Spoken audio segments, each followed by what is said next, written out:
Eelmisel korral sai lihtsal ajateljel näidatud, et millised sündmused ootavad meid ees. Seekord vaatame lähemalt 7. pasunat. 7. ingli pasuna puhumist on räägitud Ilmutusraamatu 10. ja 11. peatükis. Aega enam ei kulu, vaid 7. ingli häälepäevil, kui ta hakkab pasunat puhuma, siis on läinud täide Jumala saladus, nagu ta seda rõõmusõnumit on kuulutanud prohvetitele oma sulastele. Siin räägitakse siis Jumala saladuse täitumisest. Ja öeldud on, et Jumala saladus täitub siis, kui 7. ingel hakkab pasunat puhuma. Ingel ei ole veel pasunat puhunud, aga Jumala saladus on täitunud. Jumala saladuse täitumine toimub seega 6. pasuna ajal.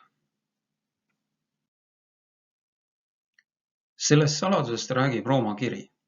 Vennad, ma ei taha ju, et teile jääks teadmata see saladus, et teie poleks enda meelest targad, et Iisraelile on osaliselt tulnud paadumus, kuni paganate täiskogus on sisse astunud. Kui vaadata lähemalt sõna pagan, siis see on tõlgitud sõnast etnos, mille esmane tähendus on rass, rahvas ja rahvad. Kui kasutada sõna paganate asemel rahvaste, siis selle salmi tähendus läheb selgemaks. Jumala saladus on täitunud, kui rahvaste täiskogus on sisse astunud. Samal ajal taevas toimuvaid sündmusi on kirjeldatud nii.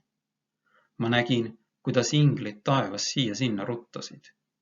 Ingel, kes kandis kirjutusvahendeid, pöördus maa pealt tagasi ja teatas Jeesusele, et tema töö on lõpetatud. Pühad on üle loetud ja pitseeritud.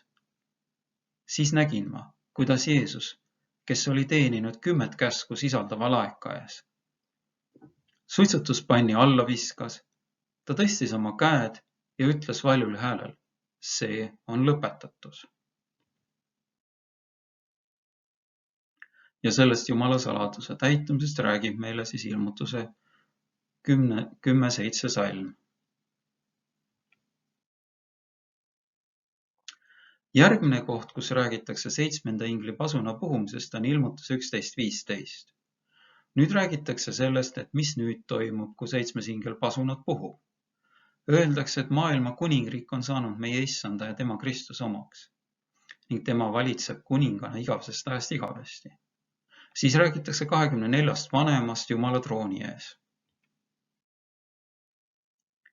Ja öeldakse, et on tulnud Jumala viha ja on tulnud aeg mõista kohut surnute üle ning anda kätte palk prohvetitele su sulastele ning pühadele ning neile, kes kardavad su nime, väikestele ja suurtele ning hävitada need, kes hävitavad ilmamaad.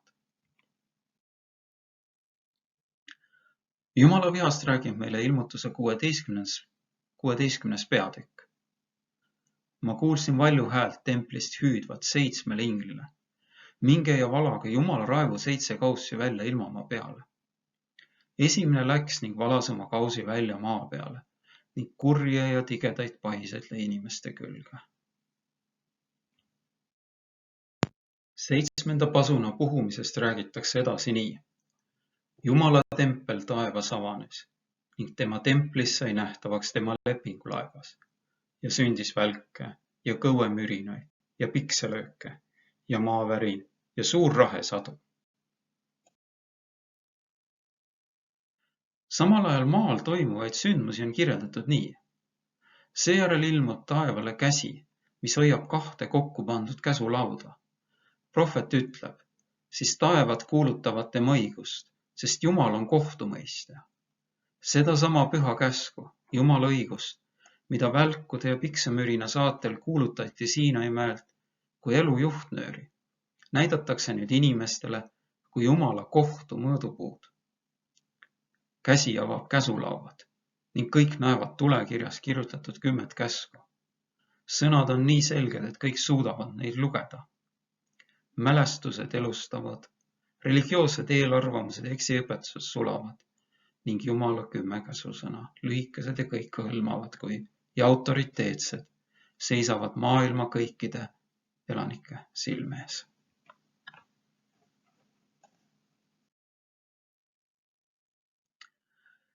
Edasi on öeldud ja sündis välke ja kõvemürinaid ja pikselööke ja maavärin ja suur rahesadu. Sellesama sündmuse kirjeldus on antud ilmutuse 16. peatüki lõpus, kui Jumala raevu 7. kaus valatakse välja.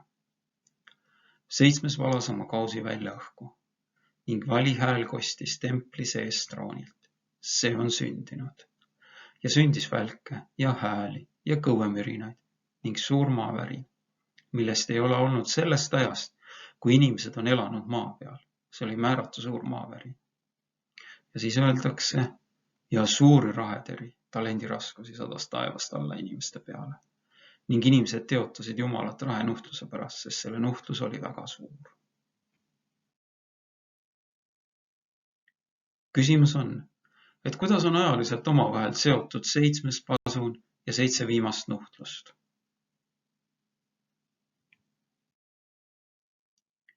Tuleb välja, et 7 viimast nuhtlust on kirjeldus 7. pasuna puhumise ajal toimuvatest sündmustest. Peale 7 viimast nuhtlust toimub Kristuse tagasitulek.